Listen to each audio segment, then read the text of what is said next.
සුබ දවසක් හැමෝටම.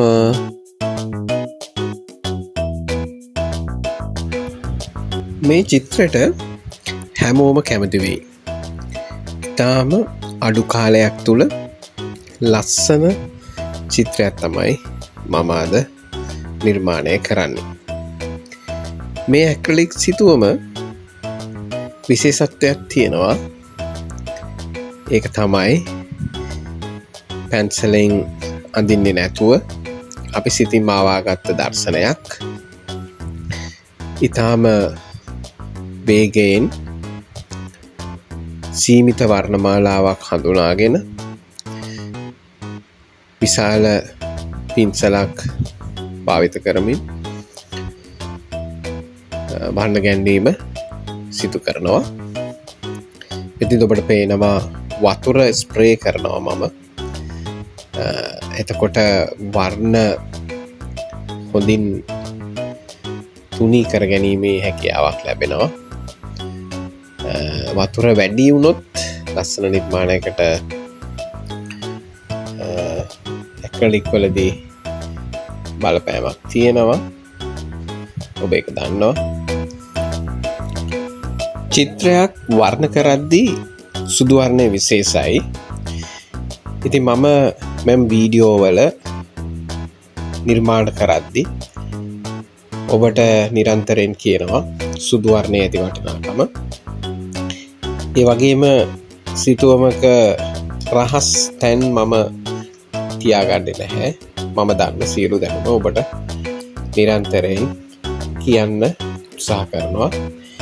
ඒ වගේම ඔබට මොන හරි ගැටලුවක් තිබුණොත් කමෙන්ට් එකක් දෙන්න. මම මේව තොරතුරු ඔබට එකතු කරන්න කැමතියි. ඇක්‍රලික් සිතුවමක් කරද්දී ඒ වගේම වෙනත් සිතුවම් වලටත් මේ භාවිත කරන්න පුළුවන්. මෙහිදී මම භාවිත කරන ශිල්ප ක්‍රමය තමයි උඩ ඉඳලා පහළට වර්ණ ගැනීමත් මූලිකම අවස්ථාවේ සිට තොරතුරු එකතු කර ගැනීම දක්වා පියවරෙන් පියවර වර්ණ ගැන්වීමත්. ඉතින් මගේ මේ සිතුවම ප්‍රධාන මූලික වන තැන අහස. එතොට අහස කොළ පැහැති පෙනුමකට මං ගන්නේ. මොකද මේක වනාන්තරයක් තුළ ඇතුළත පෙනුමක් වන නිසා. ඉතින් මම වර්ණ පර්යාලෝකයට අනුව සුදු වර්ණය වැඩි වශයෙන් භාවිත කරලා නිල් සහ කොළ කහ වර්ණ සුදු වර්ණයත් සමග තුනී කර ගැනීම තුළ ඊටාම සීත වර්ණ බවට පත් කර ගැනීමක් කරගන්නවා. ගොඩක් අය ආස වර්ණ නිසා මම මෙම සිතුවමේ ආකර්ෂණයට තමයි මෙවැනි ක්‍රම පාවිච්චි කරන්න. ඒ වගේම මෙම සිතුවමට මම ඉතාම අඩු කාලයක් තමයි වැය කළේ. විනාඩි 35ක් පමණ තමයි උපරිම මේ සඳහා යොමු වුණේ. මම මේ වීඩියෝවට තවත් කාලය අඩු කරලා තමයි සකසලා තියෙන්නේ. ඉතින් ඔබටත් මේ වීඩියෝව නැරඹීම තුළ මෙවැනිම දර්ශනයක් ඇඳීමේ හැකියාව අනිවාර්යයෙන්ම ලැබෙනවා. සුදු වර්ණයට මූලිකත්වය දෙන ගමන් මා බලාපොරොත්තු වන වර්ණ සුදු සමග මිශ්‍ර කර ගැනීම තුළ ඉතාම සැහැල්ලු නැත්තම් ඇසට ප්‍රිය එමෙන්නත් අපි කියන මේකට සීත වර්ණ කූල් කලර්ස් විදිහේ පෙනුමක් තමයි මම ගන්න. මේ වතුර පහර ඉදිරියට නැත්තම් ශිල්පියා වන මා දෙසට ගලාගෙන එන පෙනුම තමයි මම මෙතෙන්දි ලබා ගන්නෙ. ඔබට දැන් පේනවා මේ වෙද්දි වතුර පහර යෙදෙන්නේ කොතනින්ද කියන තැනට මතු කර ගැනීම කරලා තියෙන බව. ඒ වගේම වතුර පහර දෙපස ගස් ලඳු කැලෑවක් වගේ පෙනුම කොයි විදිහටද මතු කරගන්න කියලා. ඉතින් මේ වැදී නිර්මාණයකදී තව කෙනෙක්ට නරඹන්න තමයි අපි මේක කරන්නේ. එතකොට අපි දැනගත යුතුයි වැඩි දෙනා කැමති වර්ණ සිද්ධි මොන වගේද කියලා.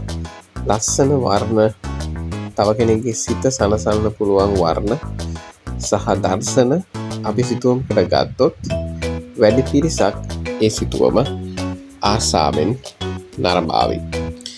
ඉතින් මේ විද්‍ය අපි අහස බිම පරිසරය යන වැඩි කොටසක් ආවරණය කළ අවසන් ජලය සහිත කොටසයි මේ විද්‍ය වර්ණ කරන්නේ. මෙහිදීත් වර්ණ පර්යාලෝකයට අනුව නිල් වර්ණය කොළ සමග සුදු සමග හොඳින් තුනී වන විදියට මිශ්‍ර කර ගනිමින් 70%කට වැඩි ප්‍රතිශතයක් සුදු වර්ණයට ලබා දෙමින් අනිත් වර්ණ මිශ්‍ර කර ගැනීමත් සිදු වෙලා තියෙනවා. ඒ තුළ ජල පහරේ වර්ණවල ස්වභාවික තත්ත්වයන් ලැබිලා තියෙනවා. එතකොට මේ බ්‍රස් නැත්නම් පින්සල භාවිතා කරන විදිහ තුළ තමයි අපිට ඉෆෙක්ට් ලැබෙන්නේ. ඔබ පින්සල ඕනවට වඩා එකම තැන අතුල්ලමින් සිටියොත් මේ වගේ වේගවත් පෙනුමක් ඔබට ලැබෙන්නේ නැහැ. ඔබ හොඳින් හැසිරවීම කළ යුතුයි.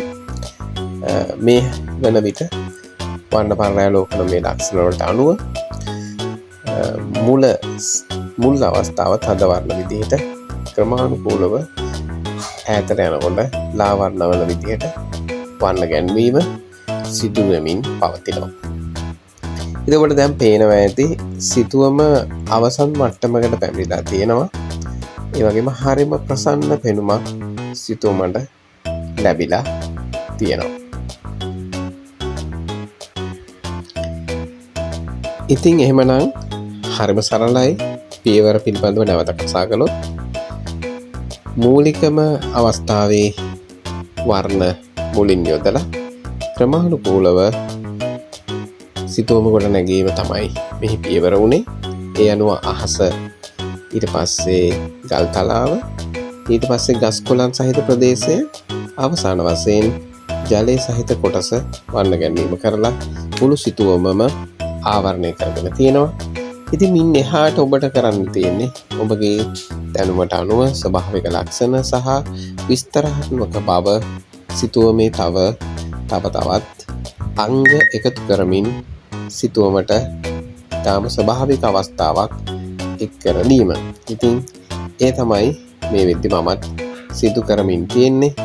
ඔබට පේනවා ඇති කොයි තරම් ලස්සන නිමාවක් මීට එකතු වුණාද, ඒ වගේම කොයි තරම් අඩු කාලයක් මේ සඳහා වැය වුණාද, ඒ වගේම සරල බවක් සමග සංකීර්ණ බවක පෙනුමක් එකතු වුණේ කොහොමද යන්න ඔබට පේනවා ඇති. ඒ වගේම අපි මිශ්‍ර කරපු වර්ණ තුල ලැබෙන ස්වභාවික වර්ණමය ලක්ෂණත් ඔබට මේ වෙද්දි පේනවා ඇති. කණුකල් තලාව නිසා සිදුවන සෙවණැලි, කැඹුර, රැඩිමේ ස්වරූපයන්, වේගවත් ජල පහරවල්, මේ සියලු කාරණා මේ පින්සල් පහර තුල නැත්නම් පින්සල භාවිතය තුල සිතුවමට එක් වෙමින් පවතින ආකාරය. ඉතින් ඔබත් උත්සාහ කරන්න මේ කුඩා ප්‍රමාණයේ කැන්වස් එකක්, සාමාන්‍ය ඇක්‍රිලික් කලර්ස්, ඒ වගේම ප්ලැට් එහෙම නැත්නම් පැතලි පින්සල් යන දේවල් පමණයි මම මෙතෙන්ට භාවිත කරලා තියෙන්නේ. ඔබට පේනවා මොන වගේ පින්සල්ද මෙතෙන්ට භාවිත වෙන්නේ, මොන වගේ ඇක්‍රිලික් කලර්ස්ද භාවිත කරලා තියෙන්නේ සහ කුඩා ප්‍රමාණයේ කැන්වස් බෝඩ් එකක මේ නිර්මාණය සිදුවන බව.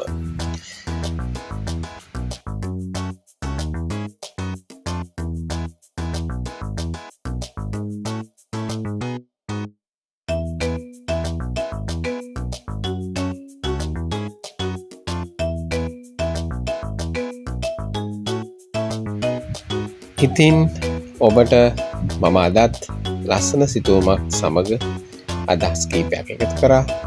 ඔබට මෙම වීඩියෝව හොඳයි කියලා හිතෙනවා නම් අනිත් අයටත් ෂෙයා කරන්න, කමෙන්ට් කරන්න, ඔබේ අදහස් එකතු කරන්න අමතක කරන්න එපා.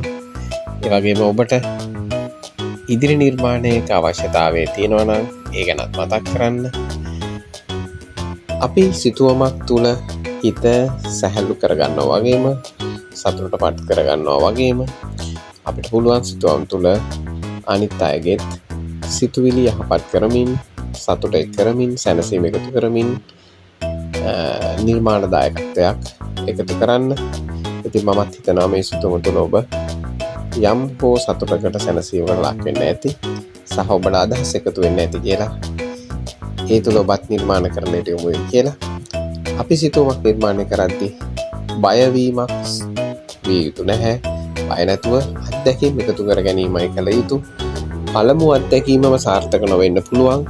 නමුත් ඔබ අවශ්‍ය කරන සාමාන්‍ය වටපිටාව සකසා ගනිමින් නිර්මාණ කිහිපයක උත්සාහයන් තුළ ඔබට අත්දැකීම් එකතු වීමත් යම් යම් සාර්ථක භාවයන් එකතු වීමත් තුළ ඔබගේ සාර්ථකත්වය ඔබටම අත්දකින්න ලැබේවි. ඉතින් එහෙමනම් සියලු දෙනාටම ස්තුතියි. තවත් දවසක තවත් ලස්සන සිතුවමකින් හමු වෙමු. ඔබ සැමට සුබ දවසක්.